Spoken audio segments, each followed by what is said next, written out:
July 13th, 1966, Chicago. A hot summer night. At a student dormitory in South Chicago, there was a calm knock on the door. When 23-year-old Filipino student Corazon Amurao opened it, she found a man with a pock-marked face. He said he needed money to get to New Orleans. This simple request was the beginning of one of the coldest and most ruthless tragedies America had ever seen.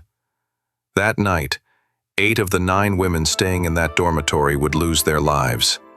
And this harrowing night would only be brought to light because of a witness the perpetrator forgot. One who survived by holding her breath under a bed.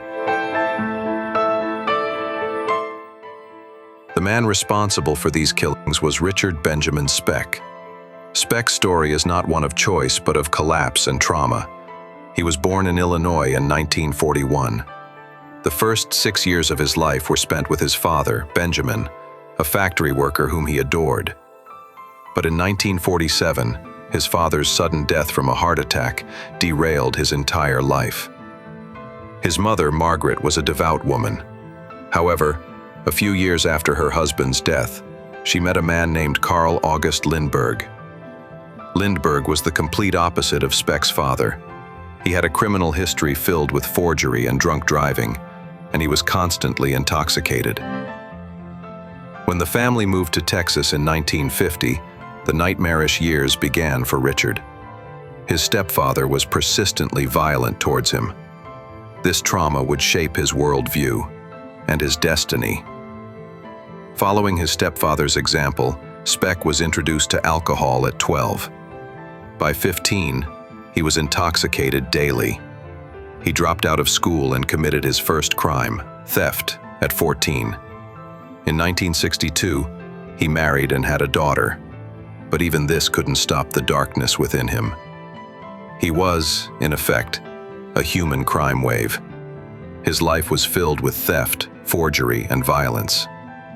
In 1963, he was caught for a grocery store robbery and sentenced to 3 years in prison. However, thanks to his compliant behavior, he was paroled 16 months before his sentence ended. For him, freedom was just an opportunity to commit new crimes. Just 1 week after his release, he assaulted a woman in a parking lot. He was caught by police when the woman screamed. Although he should have served his remaining 16 months for violating parole, annoyed he was released again just 6 months later, due to a strange loophole in the system. Richard Speck realized he could commit crimes and still walk free.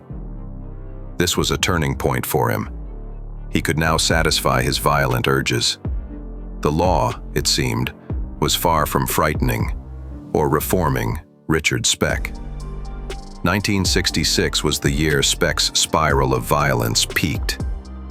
In March, he stole 70 cartons of cigarettes from a grocery store and abandoned his car, covered in fingerprints. While police searched for him, he fled to his brother's in Monmouth. But he didn't stop there. In April, he entered the home of a 65-year-old woman named Virgil Harris with a knife, attacked her, and robbed her home. Just a week later, a 32-year-old bartender named Mary Kay Pierce disappeared. She was soon found, having lost her life. As the police net tightened, Speck managed to escape in July by finding work on a ship. However, thefts on the ship and the fingerprints he left allowed police to track him. When officers arrived to question him, Speck evaded them once more and fled to Chicago. He was looking for a ship bound for New Orleans, but he would never board it. On July 13, 1966, Speck's eyes locked onto the nurses' dormitory. He watched the building for hours. Around 11 p.m., he knocked on the door and was met by Corazon Amurao. Speck gathered Corazon and 5 other women who were in the dormitory into one room. He tore up bedsheets and bound them all with sailor's knots. That knot, which had saved the lives of so many sailors, would now serve the purpose of taking life. Just then, as Speck's attention was momentarily diverted, Corazon instinctively slid under a bed to hide. That action would save her life. Speck caught and bound 3 more women who had just returned home. He had completely forgotten Corazon. Then, moving from room to room, he ended the lives of his victims one by one. Corazon witnessed it all. According to her testimony, after ending each young woman's life, Speck would take a deep breath and close his eyes. Believing he had eliminated all witnesses, Speck disappeared into the night. Corazon trembled under the bed, holding her breath. She waited until 5 a.m., until she was certain Speck was gone. Finally, she went to the window and screamed for help. The scene was tragic. Police listened to Corazon's account and found Speck's fingerprints all over the building. Speck, meanwhile, was on the run. Realizing the gravity of the situation, he attempted to take his own life in a cheap hotel room. However, he was rushed to a hospital. The doctor treating him recognized his patient, from the pockmarks on his face and the photos in the press, and immediately called the police.